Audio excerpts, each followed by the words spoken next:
વીજ થાંભલાઓ અને વીજ ઉત્પાદન ખાનગી કંપની દ્વારા ચાલી રહ્યું છે તે તકનો રોકડો લાભ લેવા છછુંદરને હાથી બનાવવા ઘણા પરિબળો પરસેવો પાડી રહ્યા છે। સરકાર દ્વારા પણ જુદા જુદા કાયદાઓ અને જોગવાઈઓ હેઠળ સમીક્ષા કરવામાં આવી રહી છે, પરંતુ સ્પષ્ટ અને શુદ્ધ સ્વરૂપે હકીકતમાં શું છે અને શું થઈ શકે તે વિશે થોડા મુખ્ય મુદ્દાઓ વિચારવા યોગ્ય છે।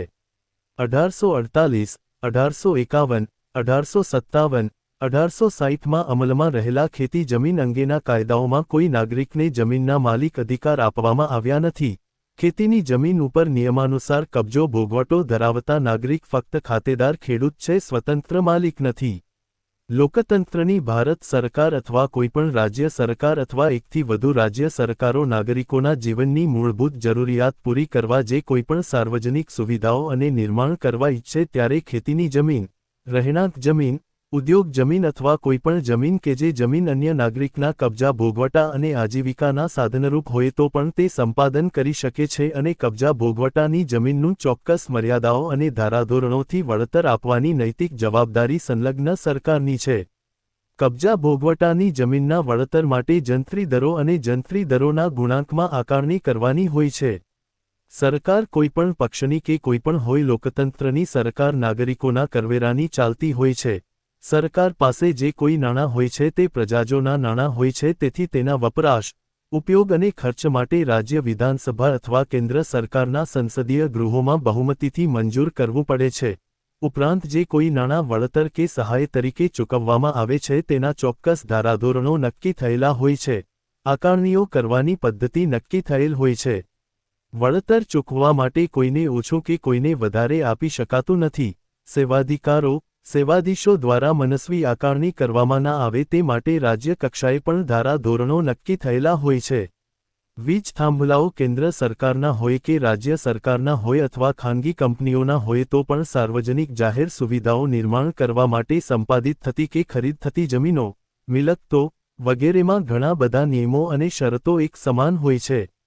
ખાનગી ઉર્જા ઉત્પાદક કંપની દ્વારા જરૂરી જમીનો ખરીદવા, ભાડે રાખવા, ભાડા નક્કી કરવા, લાંબા ગાળાના ભાડા પટ્ટા કરવા માટે પણ રાજ્ય અને કેન્દ્ર સરકારના જુદા જુદા માપદંડો અને નિયમો પાલન કરવા ફરજિયાત હોય છે। ખેડૂતોમાં દાયકાઓથી એક માન્યતા બની ચૂકી છે કે ખેડૂત તેની જમીનનો માલિક છે, તે હકીકત ખોટી છે। ખેડૂત જમીનનો માલિક નથી, ભારત સરકાર જમીનની માલિક છે। રાજ્ય સરકારો ભોગવટો અને નિયંત્રક છે, જેના કાયદા પ્રમાણે તો ખેતીની જમીન વેચવા માટે કૃષિ પંચની મંજૂરી લેવી ફરજિયાત હતી। ધીરે ધીરે એક પછી એક સુધારાઓ કરીને કૃષિ પંચની મંજૂરી નાબૂદ કરી, તેથી ખેડૂતને સ્વતંત્ર રીતે ખરીદ વેચાણ કરવાની વ્યવસ્થા મળી, જેના કારણે ખેડૂત ખાતેદાર હોવા છતાં માલિકની જેમ જમીન લે વેચ કરે છે, જે તદ્દન ખોટી વ્યવસ્થા છે। ખેડૂતની કોઈ વિશેષ અલગ નાગરિકતા નથી।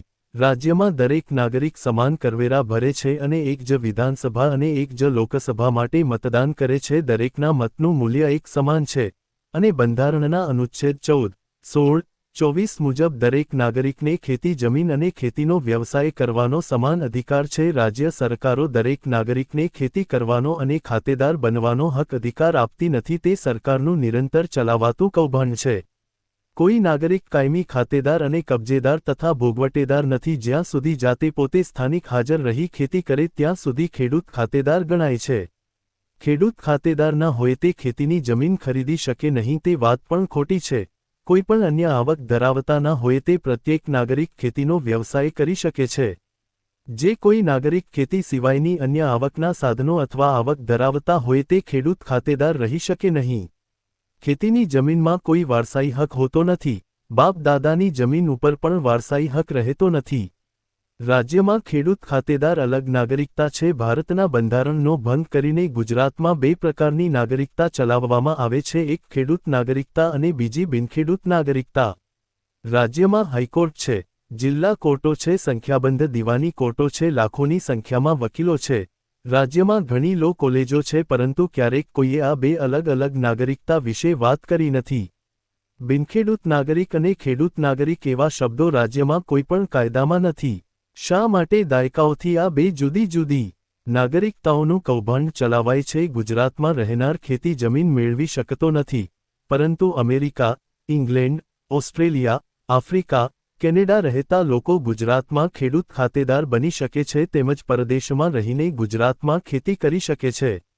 રાજ્ય સરકાર મૂળ અધિનિયમોમાં મનસ્વી સુધારાઓ કરે છે, મૂળ કાયદાઓ અને બંધારણીય અધિકારોનો ભંગ કરતા પરિપત્રો અને ઠરાવો કરે છે। ખેતી જમીન ખાતેદારો દસ્તાવેજથી જમીનો ખરીદે અને વેચે છે ત્યારે રાજ્ય સરકારે નક્કી કરેલ જંત્રી દરો પ્રમાણે સ્ટેમ્પ પેપર ઉપર દસ્તાવેજ રજિસ્ટ્રેશન દરો ભરીને આ ધંધો થાય છે એટલે માલિક હોવાનું માની લેવામાં આવે છે।